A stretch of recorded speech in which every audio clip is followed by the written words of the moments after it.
નમસ્કાર વિદ્યાર્થી મિત્રો, હવે ગયા લેક્ચરની અંદર છેલ્લે આપણે આ વિટામિન એ થી ભરપૂર કયા કયા જે ખોરાક છે એ સરકારી સંસ્થા દ્વારા વિકસાવવામાં આવ્યા છે, જે આપણે ગયા લેક્ચરની અંદર ભણી ગયા કે IARI Indian agriculture research institute દ્વારા વિકસાવેલા વિટામિન એ થી, વિટામિન સી થી સમૃદ્ધ, આયર્નથી સમૃદ્ધ, બરાબર છે.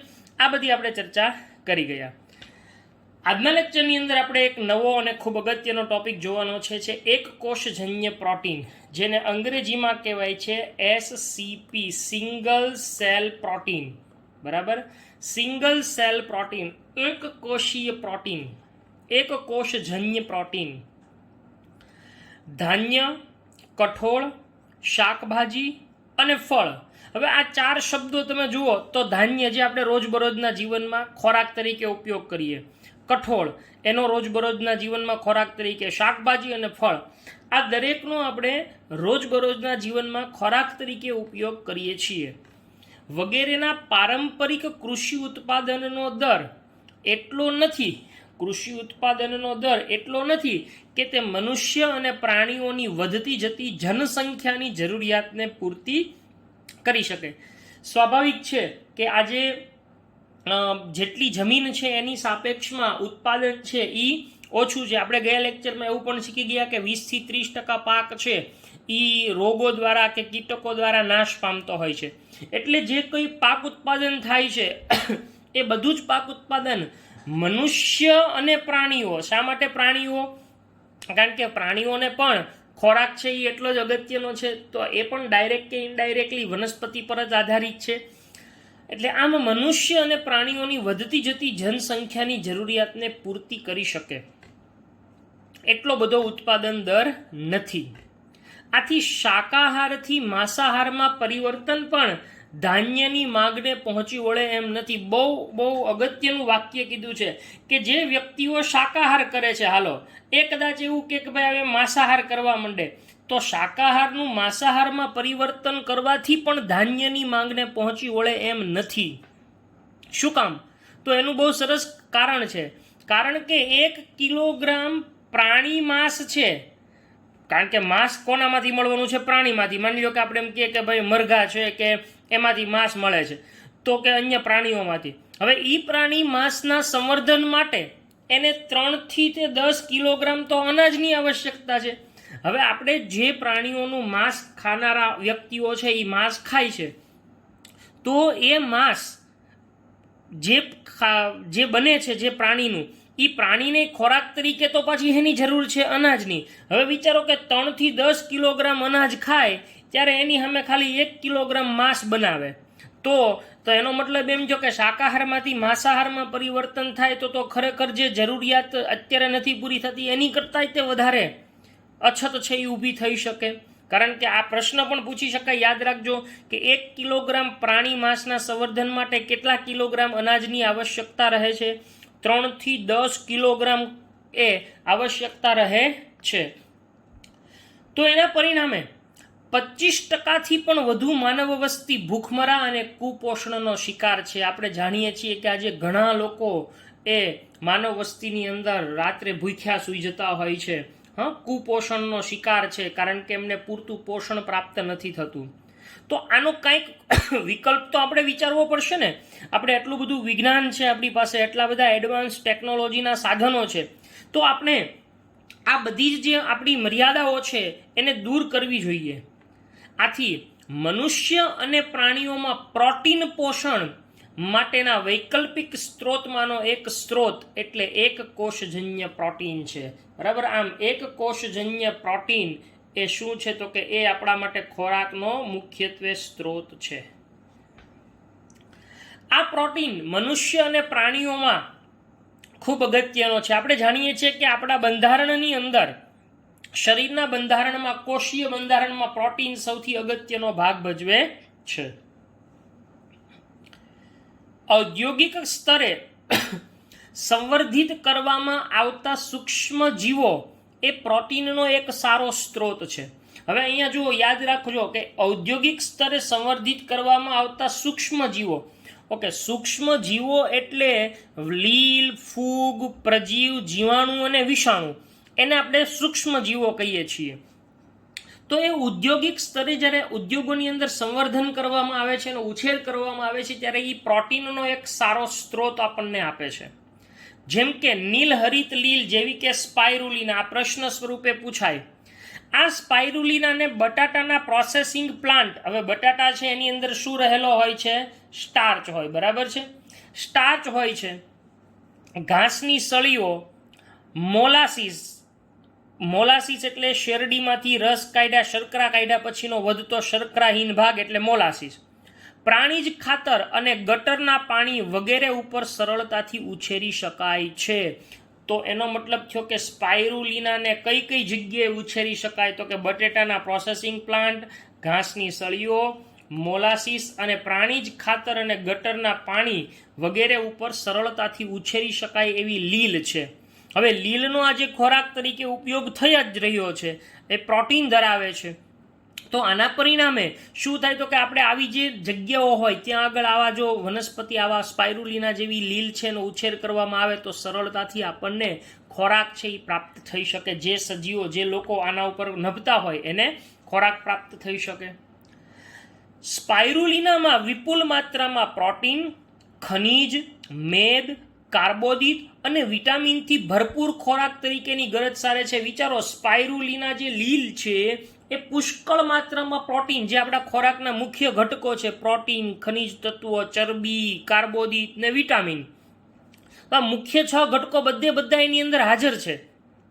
તો એનો મતલબ એમ થયો કે તેઓ આપણને પૂરતા પ્રમાણમાં સમતોલિત આહાર આપી શકે છે.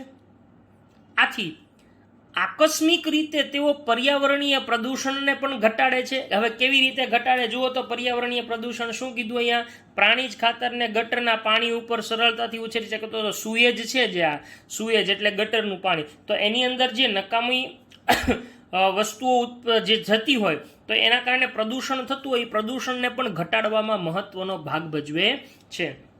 તો આવી રીતે આ લીલ છે એ વિપુલ માત્રામાં પ્રોટીન ધરાવે છે. આ ઉપરાંત આવા બેક્ટેરિયા છે, કયા? મિથાઇલોફિલસ મિથાઇલોટ્રોપ્સ. આ નામ યાદ રાખજો, મિથાઇલોફિલસ મિથાઇલોટ્રોપ્સ જેવા બેક્ટેરિયા તેમના ઉચ્ચ જૈવભાર ઉત્પાદન અને વૃદ્ધિને કારણે 25 ટન પ્રોટીન ઉત્પન્ન કરવાની ક્ષમતા ધરાવે છે. આવો પ્રશ્ન પણ પૂછી શકાય કે મિથાઇલોફિલસ મિથાઇલોટ્રોપ્સ એ કેટલા ટન પ્રોટીન ઉત્પન્ન કરવાની ક્ષમતા ધરાવે છે? તો કે એનું ઉચ્ચ જૈવભાર હોવાને કારણે એ 25 ટન પ્રોટીન ઉત્પન્ન કરવાની ક્ષમતા ધરાવે છે. તમે જાણો છો 1 ટન એટલે 1000 કિલોગ્રામ થાય, તો 25,000 કિલોગ્રામ પ્રોટીન ઉત્પન્ન કરવાની ક્ષમતા ધરાવે છે. એ પણ સત્ય છે કે આજે ઘણા લોકો મશરૂમનો આહાર તરીકે ઉપયોગ કરે છે. મશરૂમ, જેને આપણે શું કહીએ છીએ? બિલાડીનો ટોપ, બરાબર છે?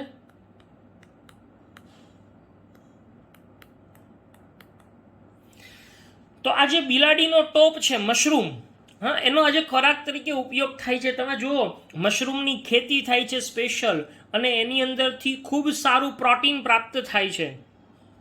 તો મશરૂમનો ખોરાક તરીકે ઉપયોગ કરે છે અને મોટા પાયે તેના ઔદ્યોગિક ઉત્પાદન ઉપર વિશ્વાસ બેસે છે કે સૂક્ષ્મજીવો પણ આહાર તરીકે સ્વીકૃત થઈ શકે છે. કારણ કે આ સૂક્ષ્મજીવોની અંદર માનવ શરીરને કે પ્રાણી શરીરને જરૂરી એવા તમામ જે ઘટકો છે, જેને આપણે પોષક ઘટકો કહીએ, જોઈ ગયા હમણાં કે કાર્બોદિત, પ્રોટીન, મેદ એટલે કે ચરબી, વિટામિન અને ખનિજ તત્વો, આ બધું એની અંદર છે. તો જે તમને પોષણ વનસ્પતિજન્ય પદાર્થોમાંથી મળે છે એ જ તમને આ બધા પદાર્થોમાંથી પણ પ્રાપ્ત થઈ શકે. એટલે સૂક્ષ્મજીવો પણ આહાર તરીકે સ્વીકૃત થઈ શકે છે. આ એની સાબિતી આપે છે. તો આવી રીતે એક કોષજન્ય પ્રોટીન એ એક નવો કોન્સેપ્ટ છે કે જેની મદદથી ભૂખમરાને નિવારી શકાય, સાથે સાથે કુપોષણને પણ નિવારી શકાય અને માનવ જરૂરિયાત અથવા પ્રાણીઓની જે કંઈ જરૂરિયાતો છે એને સંતોષી શકાય એમ છે. ત્યાર પછીનો નવો ટોપિક છે પેશી સંવર્ધન, જેને અંગ્રેજીમાં ટિશ્યુ કલ્ચર કહેવાય છે. આમ તો આ શબ્દથી તમે બધા પરિચિત છો, તેમ છતાં આપણે એને ડિટેલમાં સમજવાનું છે. આ પ્રકરણનો છેલ્લો ટોપિક છે. આજે આપણે પ્રકરણને પૂર્ણ કરવાનું છે.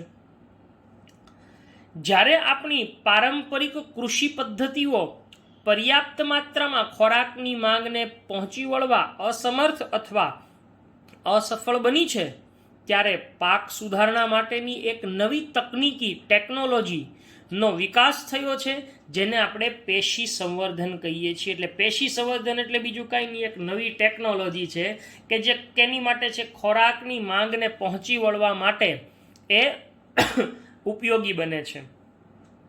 1950 દરમિયાન વૈજ્ઞાનિકોને જાણવા મળ્યું કે નિવેશ્ય એટલે એક્સ પ્લાન્ટમાંથી એક સંપૂર્ણ છોડ વિકસાવી શકાય. નિવેશ્ય એટલે બીજું કાંઈ નહીં, પ્રયોગશાળાની અંદર કોઈ પણ સજીવ વનસ્પતિનો કે અન્ય કોઈનો પણ ભાગ લેવામાં આવે, જે પેશી કે કોષ, એને નિવેશ્ય તરીકે ઓળખવામાં આવે છે.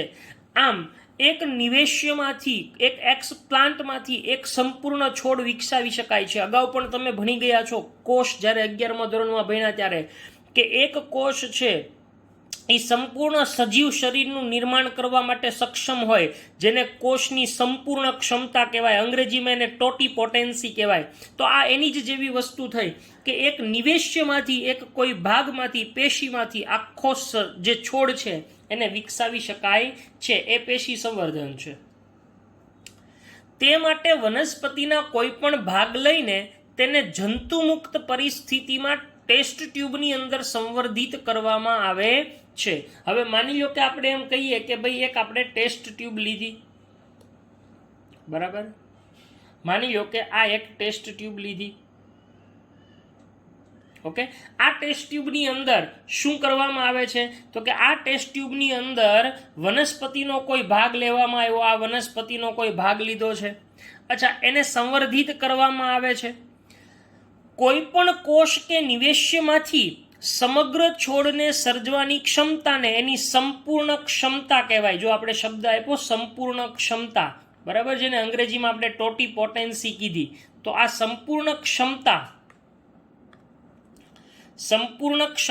અથવા પૂર્ણ ક્ષમતા તરીકે ઓળખવામાં આવે. હવે આની અંદર અહીંયા જે આ ભાગ લીધો છે આપણે, એ ભાગ શું કરી શકે છે? તો કે એ ભાગ છે એમાંથી આપણે મુખ્યત્વે નવો આખો છોડ છે એ વિકસાવી શકીએ છીએ. તો આમ આ એક ટેસ્ટ ટ્યુબની અંદરથી આપણે આખી વનસ્પતિના કોઈ ભાગને લઈને એમાંથી આખી નવી વનસ્પતિને વિકસાવી શકીએ, તો એને એની સંપૂર્ણ ક્ષમતા તરીકે ઓળખવામાં આવે છે.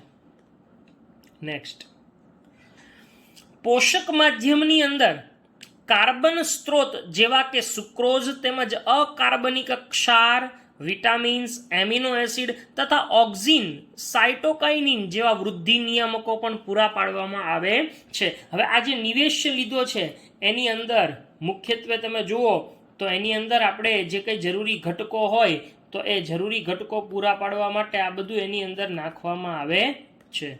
શું નાખવામાં આવે છે? તો કે એની અંદર આ બધા પદાર્થો કયા કયા? કે ભાઈ આ પોષક માધ્યમ, કારણ કે આ કંઈ છોડ કે છોડનો કોઈ ભાગ લીધો તો એ કંઈ એમનેમ ન વિકસી શકે, એને પોષણની જરૂરિયાત હોય. તો એ પોષણ આપવા માટે પોષક માધ્યમની અંદર કાર્બન સ્ત્રોત જેવા કે સુક્રોઝ, અકાર્બનિક ક્ષાર, વિટામિન્સ, એમિનો એસિડ તથા ઓક્સિન, તમે જાણો છો કે વૃદ્ધિ પ્રેરક અને વૃદ્ધિ અવરોધક અંતઃસ્ત્રાવો જેને કહીએ છીએ, તો એવા ઓક્સિન, જિબ્રેલિન્સ અને સાયટોકાઇનિન એ વૃદ્ધિ પ્રેરક અંતઃસ્ત્રાવો છે. તો આવા ઓક્સિન અને સાયટોકાઇનિન જેવા વૃદ્ધિ નિયામકો એની અંદર નાખવામાં આવે છે, જેથી વનસ્પતિની ઝડપથી વૃદ્ધિ થઈ શકે.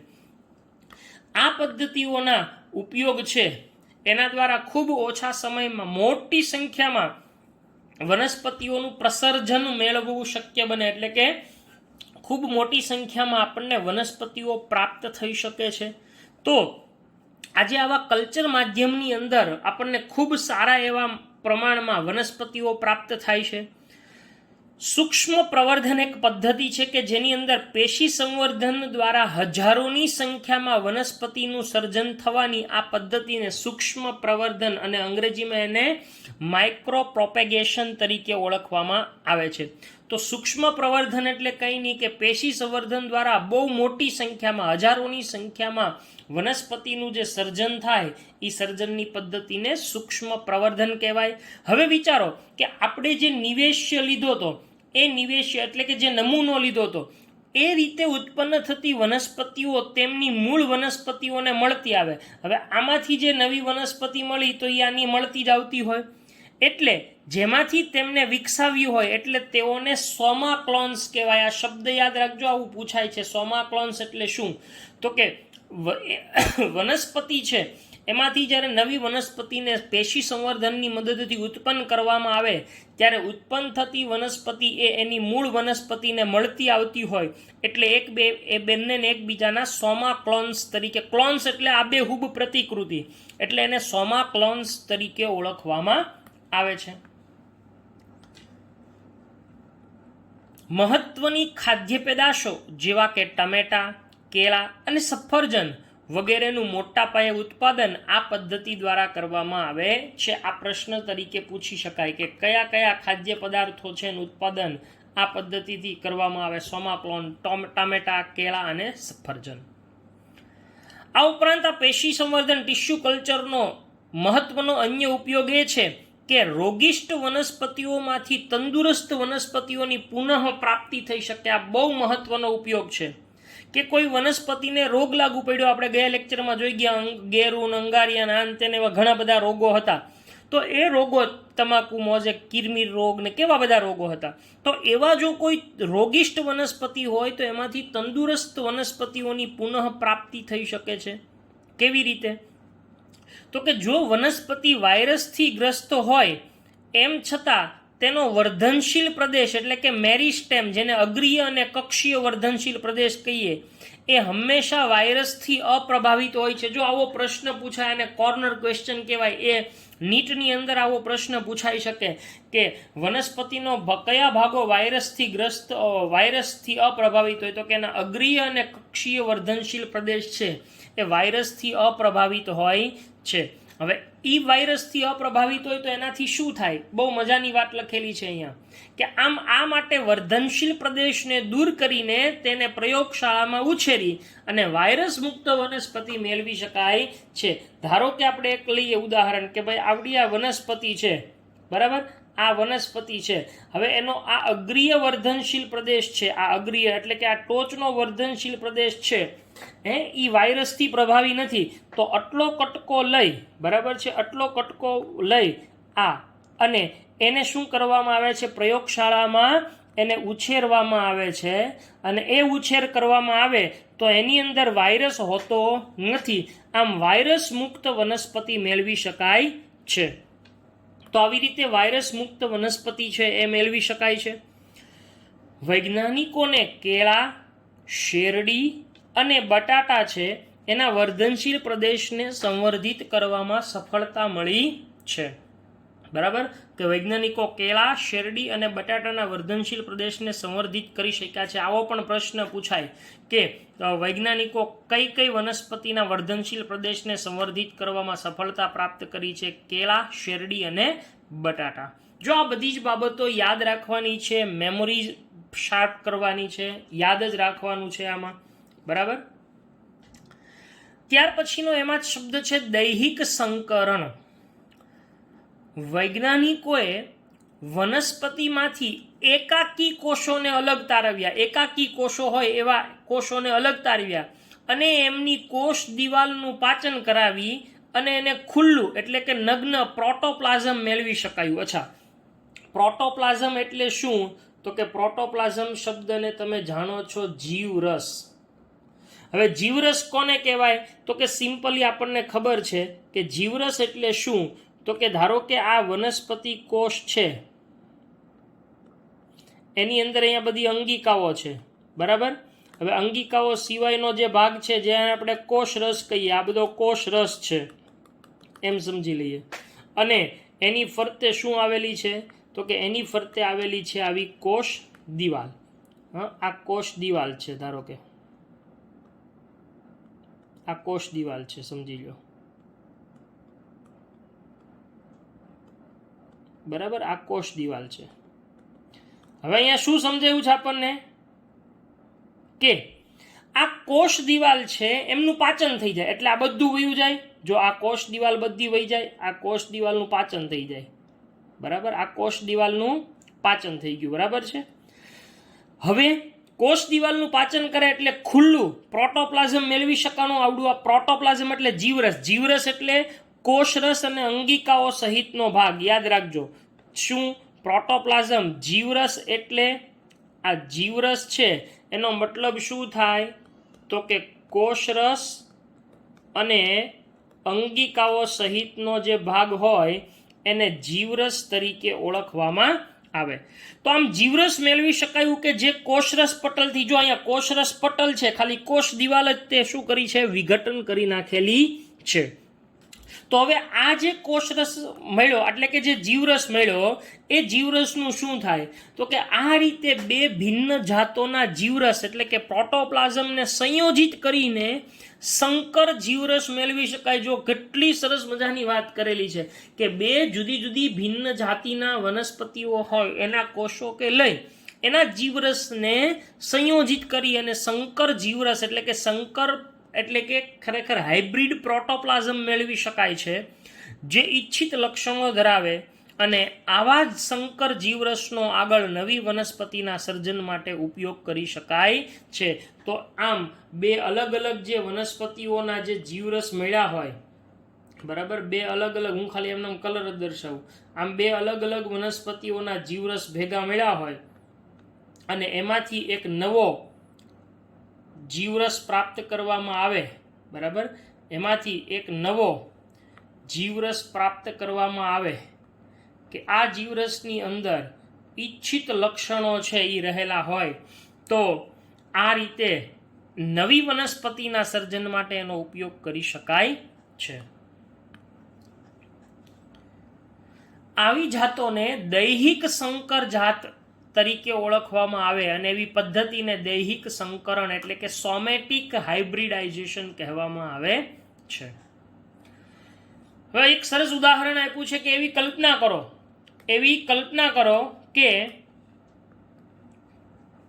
ટમેટાના જીવરસને બટેટાના જીવરસ હારે જોડાણ કરાવવામાં આવે. જો કેવી વાત કરી, ટમેટાના જીવરસને બટેટાના જીવરસની હારે જોડાણ કરાવવામાં આવે, સંકરણ કરાવવામાં આવે તો તેમાંથી ઉત્પન્ન થતી સંકર વનસ્પતિ ટમેટા અને બટેટા બંનેના લક્ષણો ધરાવે છે જેને પોમેટો કહેવાય. બરાબર, શું કામ પોમેટો કહેવાય છે તો કે આપણે બટેટાને અંગ્રેજીમાં શું કહીએ પોટેટો અને ટમેટાને અંગ્રેજીમાં શું કહીએ ટોમેટો. એ બેનું જોડાણ એટલે ઝોમેટો નહીં હો, પોમેટો. તો અહીંયા શું છે, અહીંયાથી પો લીધો અને અહીંયાથી મેટો લીધો એટલે એ બે બની ગયા પોમેટો. બરાબર ને? તો આમ બટેટા અને ટમેટા એનું જીવરસને જોડાણ કરીને પોમેટોનું નિર્માણ કરી શકાયું છે.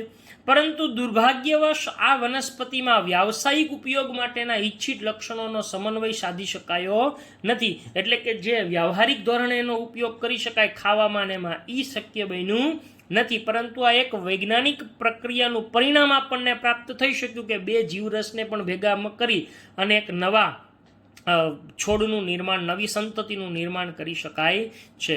તો આવી રીતે આ પોમેટો છે એ બનાવવામાં આવ્યું છે જે પેશી સંવર્ધનનું એક પરિણામ છે. તો આ રીતે અહીંયા આગળ આપણું પ્રકરણ છે એ પૂર્ણ થાય છે. Thank you.